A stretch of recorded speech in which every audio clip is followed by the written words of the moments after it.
Hello, friends, countrymen, journeymen, apprentices. This is Dom's Sketchcast. I am Dom. This is Dom's Sketchcast, and this is episode 48. I am here, and you are here, wherever here is, where you're walking around somewhere in a desert, looking for water in an oasis, because you're like one of those Twilight Zone characters. I don't know how you have power to listen to this if you're in a desert. I don't know what you're doing there in that desert, but that's okay, because you're here, hanging out. I'm adjusting my camera. Whether or not you're listening on Spotify or iTunes, welcome, or if you are watching this on iTunes. I have three beautiful digital characters from WWE 2K20, one of the greatest games, so highly rated. We're going to get into that probably. We got Chandler on the ones and twos showing me information digitally. And yes, welcome. Fantastic. It's good to be here with you in digital space. In this show, we draw and we talk. That's pretty much what we do. Two things. We draw and we talk. Got an announcement. We got some new prints and new merch available at domrabburn.com/shop. If you go to domrabburn.com/shop, you can cop some stuff. Some apparel, perhaps. Some new prints that I put up there. Including Kendrick, The Heart Part 4. One of my most popular prints. You can get that on there right now. You can get that. How you like that? Also, I got to announce that I have live shows every day on IG. Pretty much one live show. It's a daily live show that I do at 8 a.m. every day. And it's only 10 minutes long. That's the most fantastic thing about this show is that it's only 10 minutes long. You follow me on IG at Dom Rabburn. That's DOMRAB as in boy, RUN as in no. Show up there. You can chat with me. You can ask me a question that I may answer. How exciting. All right, let's draw. I am looking at these, these characters don't look great. Let's be real. These characters don't look great, and I don't know what I'm going to do with them.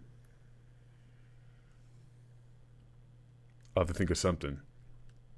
Chandler, can you get me a picture of Jackie Onassis, please? You know what? Actually, specifically, Natalie Portman as Jackie O. In the movie Jackie. Beautiful movie. Featuring the music of one Mika Levy from Mikachu and the Shapes. Right now, I'm just adding some yellow blotches. Thank you, Chandler. Fantastic with the quickness. Natalie Portman really worked hard to get Jackie O's voice down in this. And that was a fucking sad movie, as you might imagine. Very sad movie. Strange movie. In a sense that it was kind of forcing you to look at a person who you don't often think about historically. So we're going to stretch Natalie Portman as Jackie O to the point where we can see through this head.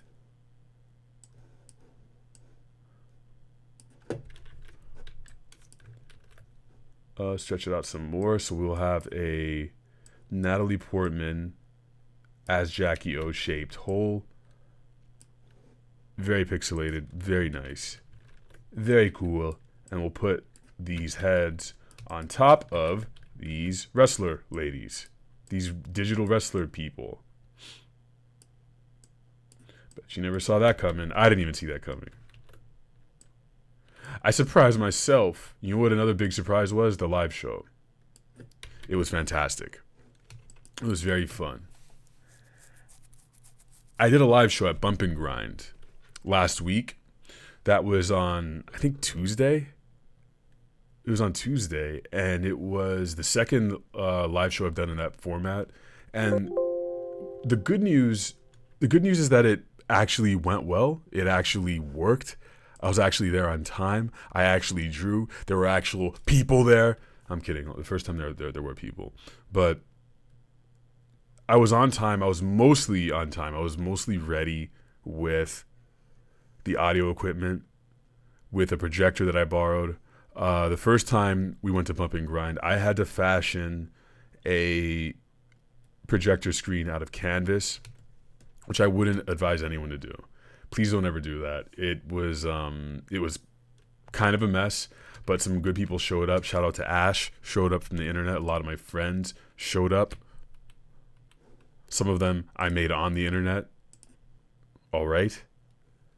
I was a little embarrassed during that show, but I came through and did the thing, and I'm just glad I had it under my belt. But this show at Bump and Grind that we just did, and Ryan Hill from Downhill Media shot a lot of it. Michelle Goldchain from Downhill Media was there too. Fantastic folks. Fantastic folks you'll remember from the first portion of the DSC podcast. Good friends of DSC. They were there shooting, so we'll get those pictures. At some point, I'll be showing you the live recap of what we did.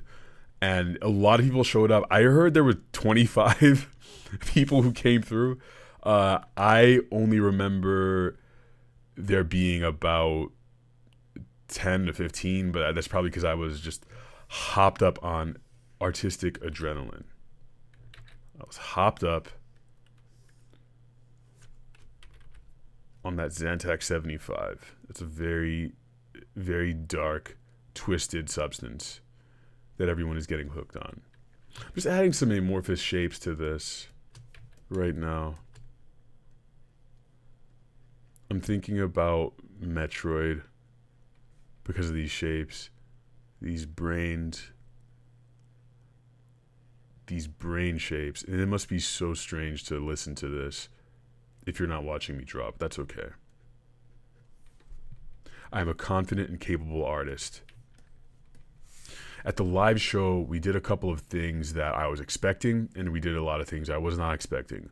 Amari, who helps me with a lot of the business, live action business stuff in my life now, was sitting next to me, answering questions from people as I was drawing. I couldn't talk the whole time. That's kind of one of my biggest concerns artistically right now is I don't really know whether or not what my cognitive function is in terms of talking while I'm drawing. I'm not, even though I can do it, and I'm doing it right now, obviously, talking while I'm drawing has always been something I'm really not confident about. It makes me feel like I'm walking on a tightrope. It makes me feel like I'm doing so much and trying to accomplish way too much. You know, most people are just sitting there talking to you when they're talking to you. I'm not. I'm drawing, so I'm doing more than just talking. Sometimes I wonder if I would sound the same if I weren't drawing. Would I say the same thing? Is there another Dom out there who never learned how to draw and is just sitting there talking? Is that Dom as good as me? Do I need to kill that motherfucker? Do I need to show up at his house? Tie him up? I wouldn't be able to tie him up, though, because he'd be equally as strong as me, if not stronger. And that's a problem. Like, what if he's the Dom who doesn't try to order a bunch of fucking wings and fried rice before he watches Watchmen at 9 p.m. on Sundays on HBO?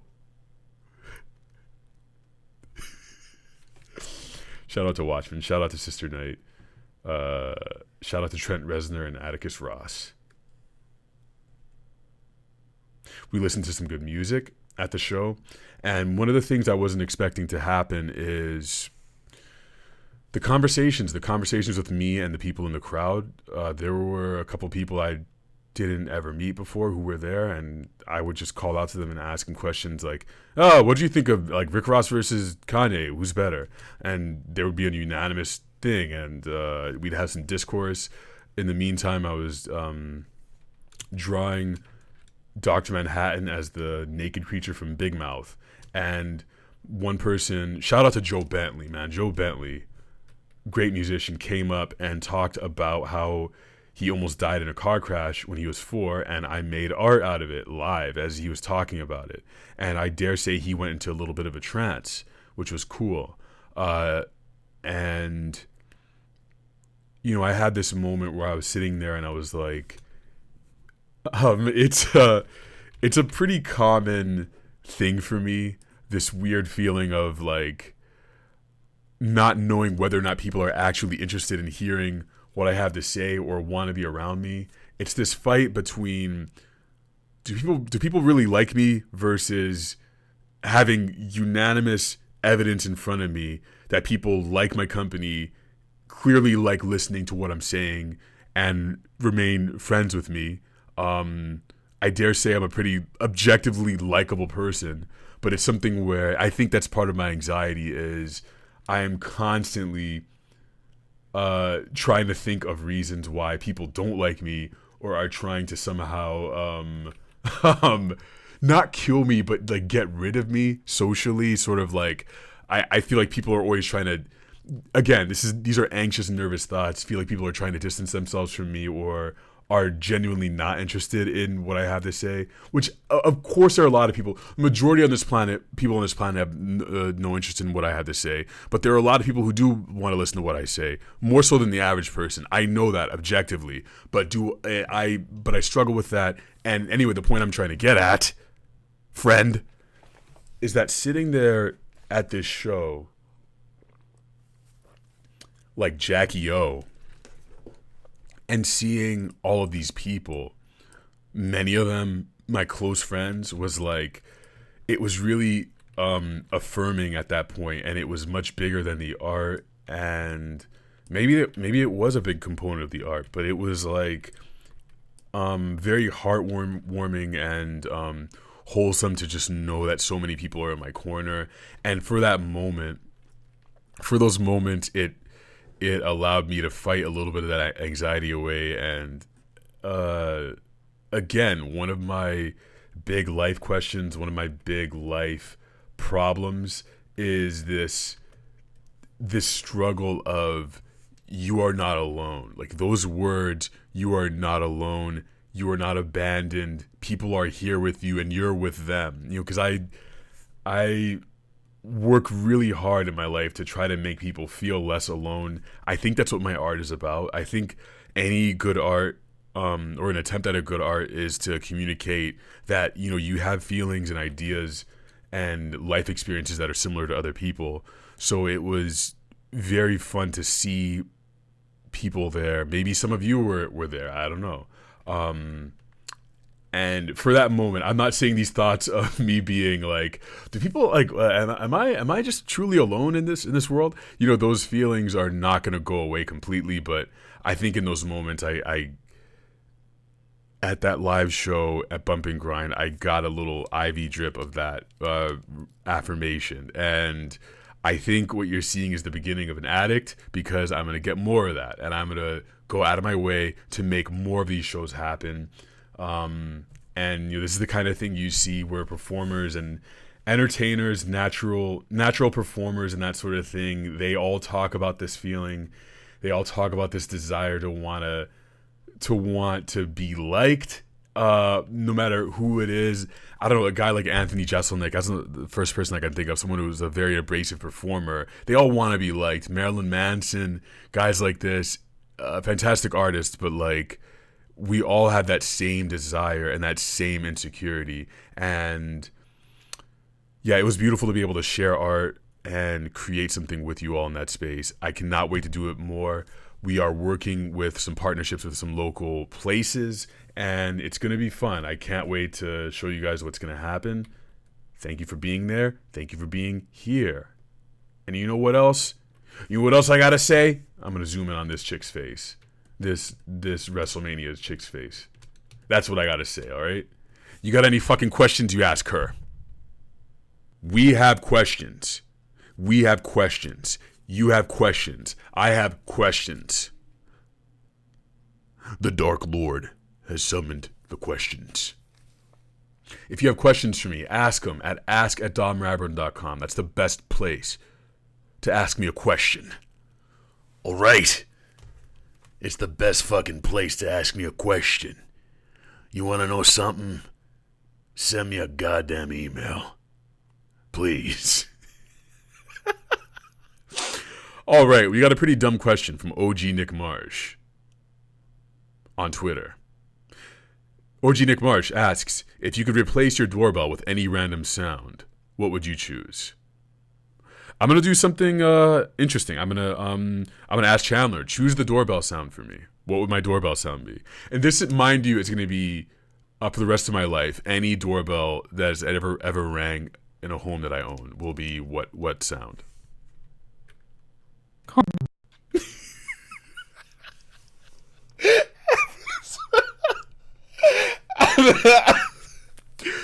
I got chills just now. If I had to hear that every time someone was at my house, I would break my door down. I would rip my roof off. I would tell my wife and kids to leave. It would be like the movie 2012. I'd be like, get your ass in the damn limousine. We're gonna drive away. I never want to hear that sound again. Ever. All right? I'm gonna get Ryan to edit that shit out in post, okay? No one should ever hear that cursed sound that Chandler just made. Okay? We have some other questions. What do we got, Chandler? It's coming hot off the presses from the water mage Justin. Okay. If home is where the heart is, if I then rip out my heart and bury it under my house, legally speaking, always my house, even if I sell it, right? It's always his house, even if he sells it. I'm gonna warn you all. Here's a problem, okay? You got to give me open-ended questions, okay? You got to give me questions that allow me to explore a little bit. I can explore on a closed-ended question. Closed-ended questions are ones that have one answer, pretty much. Yes, no, correct, incorrect, black, white, stupid, not stupid, fat, slim, dumb, smart, red, blue. Yeah, be a little more open-ended, y'all. But Justin, that's a little bit of a tough one. If you rip your heart out, and home is where your heart is, and you put it under your house, no, dude. No, it's not your house. It's under the house. I know what you're saying. You're trying to get at the Ray Kroc McDonald's formula of like property ownership, where they basically, what the brilliant Ray Kroc did was try to own. No, he didn't try. He owned all the land that the McDonald's was on. Therefore, he owned just the most important part of it, which is the real estate. McDonald's is a real estate company, not a restaurant company, which is just so fucking fascinating. But that's not where you are. You're not Ray Kroc. You're a damn sorcerer, and a dirty sorcerer at that. A filthy sorcerer, pulling your own heart out, doing that forbidden magic. Only I'm allowed to do forbidden magic, okay? Okay, so you pulled your heart out, right? You put it under your house. That doesn't mean your home is in your heart. Your home is not the dirt. Your home is not the house above the dirt. Your home is just the heart. So someone could literally pluck your heart and put it, if your heart was opened and stretched like a damn fruit roll-up over the house, then I guess it would be your house. But your heart is your home, and your house is your heart. You know what I'm saying? Thank you for the question. The one and only great Justin Waps. Musician extraordinaire. All right, next question. What do we got? From Robot Hormone, 3 minutes ago. Any thoughts on Pixies, the band? You know what, Robot Hormones? That is not. That is another not good question. Very open ended. Because I'm gonna give you an example. Here's how it works. Yo, Chandler, you got any thoughts on the Pixies? I think that they're a little flatulent for my liking. What does that mean? Like, they fart? Something like that. So you don't like them? I mean, I don't think it's proper of you to assume that I don't like farts, Dom. All right, that's another. That's a disgusting proposition. It's very nasty. I don't want. I don't want. So, Pixies. I know that they were very influential on bands like Nirvana. Famously, Nirvana made the song "Smells Like Teen Spirit," and we're trying to rip off the Pixies, which is kind of cool, and you can hear it. It does sound kind of like Frank Black Francis. I appreciate the Pixies for their sort of pseudo grunge thing. I think they were really instrumental in the ushering of that stuff. You know, everything you heard in the 90s, like Alice in Chains, Stone Temple Pilots, all that stuff, I think was derivative of that or couldn't exist without Pixies. I think it's really a shame how they kind of...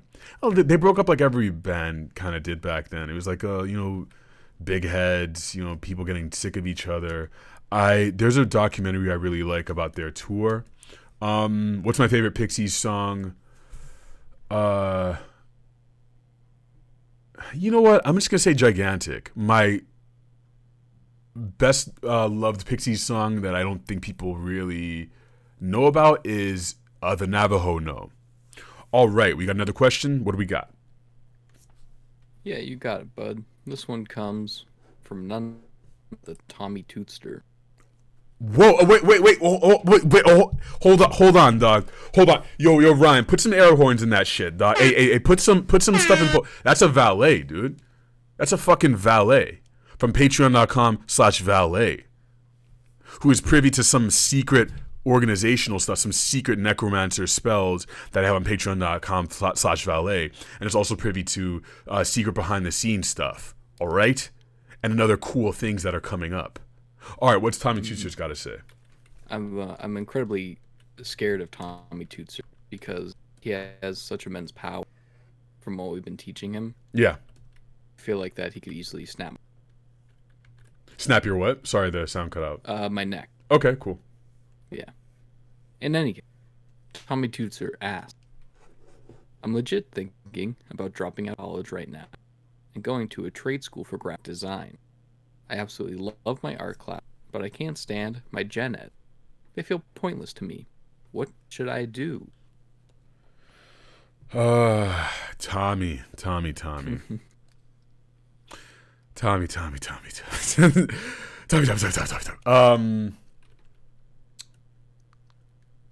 Don't quit.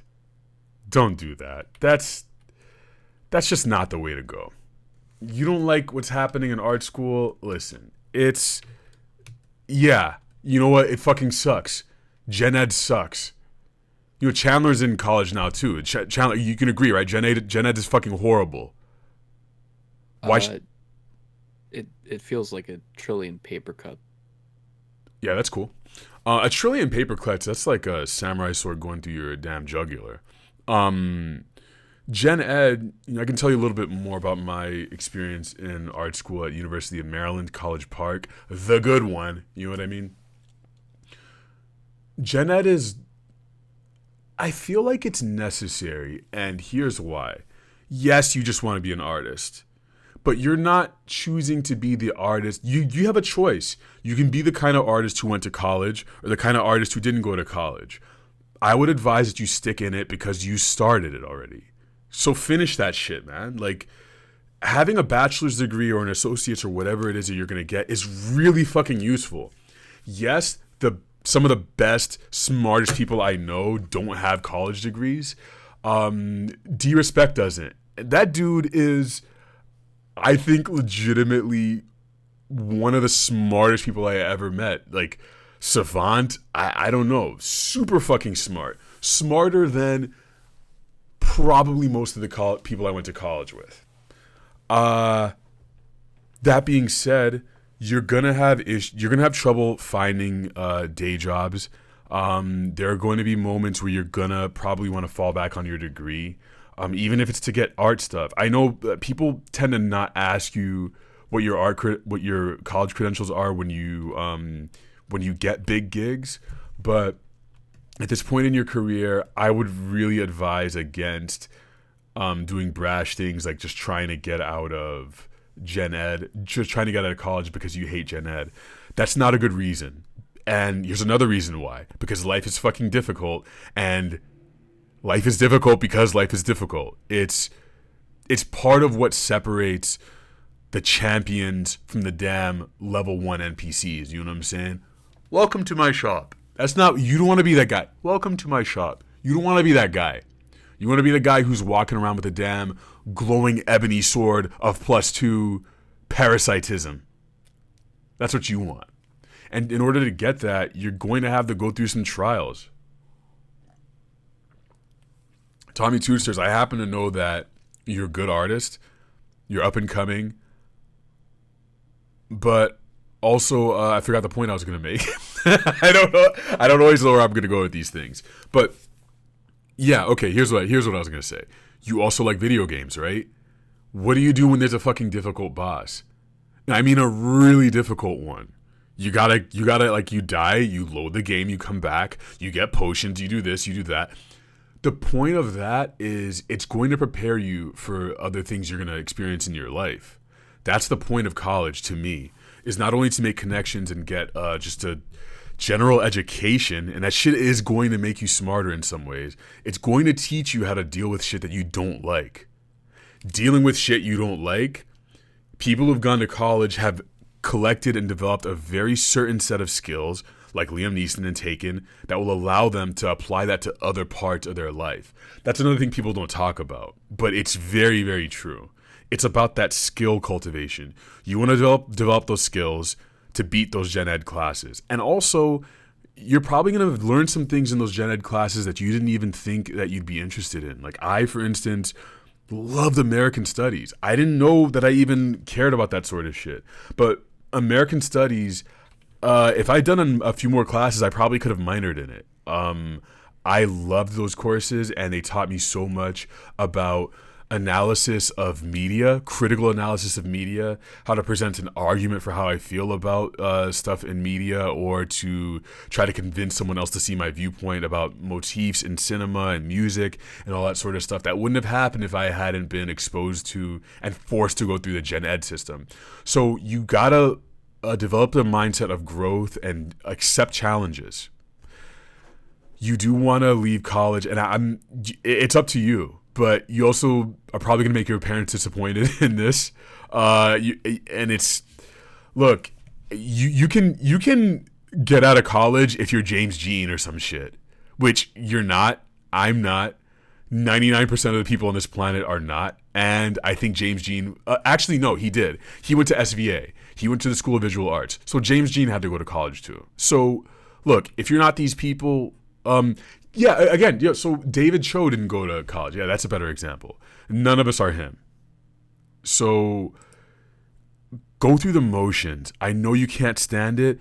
You figure out a fucking way to live with that shit and learn how to exist in it, and get to know your professors. Tell them you hate the fucking class. Talk to your classmates. Make some art out of it, and you're going to get through it. And I think you're going to be much better for it if you do decide to go through it. And don't quit, because quitting's the last thing you want to fucking do as an artist. Fantastic question, Tommy Toosters. Thank you for coming through with that. What else you got, Chandler? From the enigmatic Ryan Hill, also known as Bobby Hill, also known as Hank Hill. Okay. Ryan Hill, Downhill Media, what you got?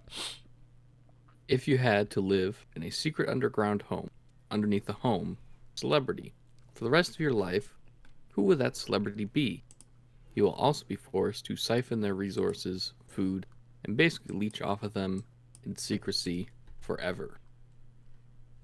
I know exactly who you're going to say. You know what? You don't. Okay, Chandler, you don't fucking know me. And you know what? I'm going to give you... What am I going to give you? I'm going to give you $1 on PayPal if you can guess. Okay, I actually just changed my answer because I'm scared that you actually know it. Because I'm right. Is it? Wait, hold on. Let's see how good you are, okay? I have my answer I was thinking before I changed it. Now I have my second answer, which is my final answer. If you can guess the first answer, you're not getting any money. If you can guess the second answer, I will give you, Chandler, $5 on PayPal. You're not going to guess it, though. Try your luck. See, because here's the issue. Because the first one that you thought of was your primal instinct, which I know exactly what that is. No, you don't. But no. now you're changing. No, I know exactly. Who is it? It's Aubrey Plaza. Oh no, my friend. See, That's you think what you really want. That's no, what you I mean, really no. want. She was the third choice, but she was not the first. Yeah, Kanye was the first choice. I don't know why. Kanye was my first choice. Aubrey Plaza. That's actually really good. Yeah, good one. Aubrey Plaza. All right, so why Kanye? Actually, no. Listen, my second choice is Victoria Legrand from Beach House. So, You know what that was? I missed. I don't know why Kanye. I think I would choose. I think I would choose Victoria Legrand if I had to leave it in a secret underground home, because then I get to experience some of the radiating vampire waves of her music. Excuse me. If she has a sandwich she didn't finish eating, she just throws it in the trash. I get to pick that up. That's exactly what you want, you sick fuck. Nah, man, it's not like that. Okay, it's not like that. And I resent you saying that I want to eat all of Victoria and Alex's unfinished sandwiches in a sexual manner. It's not sexual, okay? It's about my sustaining my life. Thank you for that question, Ryan Hill from Downhill Media. We have a related question, I believe. What do we got? From Lowest Heaven, ask, who has seen Parasite? At Dom. Yes, you also asked me that in the Discord, in a private yeah, chat. I have. You sent me that chat at 3 a.m. in the morning, and I was like, yo, dude, you can't be messaging me at 3 a.m., man. And you were like, I don't fucking care. Tell me whether or not you've seen Parasite. Serious. It's a very serious movie.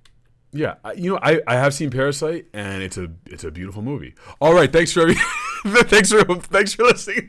No, I'm kidding. Parasite was beautiful. It was. What I keep saying to people is it was really, really funny and cute and interesting until it wasn't. And then it really, really wasn't funny. And then it super duper wasn't funny. It got dark. Bong Joon-ho, I think his name is, the director, also directed. Close. What's his name?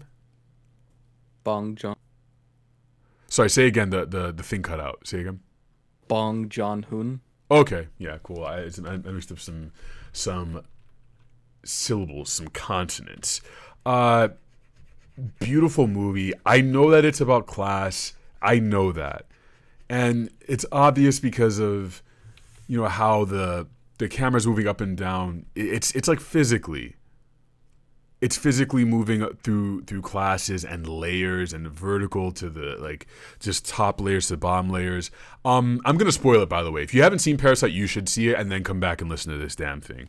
But I know it was about class, but I think to me it ended up being more about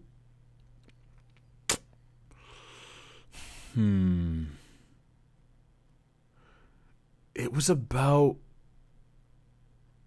that son at the end, man. It was that moment where, it's so heartbreaking. He was talking about how he wanted to get his dad out of the basement. And for those of you who don't know what I'm talking about, let me just give you a little recap. Parasite is about two families in Korea. Obviously South Korea. Obviously the awesome Korea. You heard that, Kim Jong-un? Come at me, dog. I'm letting them things fly. Next week, you never hear from me again. Two families. One is a super, super duper broke family that are a bunch of con artists. One family, super rich, architect, blah, blah, blah, millionaires. the poor family basically figures out a way to leech off of the rich family by doing stuff like tutoring, housekeeping, being a valet, even though they have no credentials, basically just faking their way through leeching off of their resources, which includes kicking all the current people, the current servants and stuff, out of the rich people's houses. Anyway, there's a lot of intrigue in there. Things get very dark, in ways that you really cannot expect. And yes, it's about class, but I think it's deeper than that, man. I think, and I was thinking about the idea of these smells this guy was talking about, whether or not he was talking about the rich guy was disgusted by the smell of people from this underclass. And I think maybe it went beyond class. Maybe it was about a little bit about what we want for ourselves and our family deeply, and what we would do for those things. It's really like our aspirations and our dreams versus our reality. It's like, of course you wish that your family lived in this place, but you don't. And I think that might be a little more aspirational than a class thing. I think class just doesn't seem to be enough of an explanation for me about the feelings I had at the end, especially when he was like, I'm going to get my dad out and I'm going to get rich and I'm going to do that and that and that. And I had a little bit of, okay, he got his dad out. He managed to get, and then he was like, nope, didn't happen. His dad is going to die in that fucking basement as a damn corpse eating nothing but olives and perhaps caviar, which is fascinating that he's trapped inside of a fucking basement eating rich people's food, or the scraps of what those rich people provided for him. Fucked up movie. Beautiful movie. Super funny as well if you just watch the first half of it. I loved it. Would I watch it again? I don't know. This shit was too sad. These damn Korean movies got me sad as fuck. Every time I watch a fucking Korean movie, these motherfuckers, it's the same shit. It's like enjoyable in the beginning, really enjoyable, and I feel good. And then it's like, I feel not good. And then, not good again. Did he do Train to Busan? No, are you thinking about Snowpiercer? Oh, no, I was thinking Train to Also heavily Busan. involves a train. Because I see on this Wikipedia article you've got 4.5 at Busan Film Critics. That's what I thought. Oh, anyway, great movie. I would recommend people watch it, but it's just dark as fuck. I want to thank you all for submitting questions. I want to thank you for being here and listening.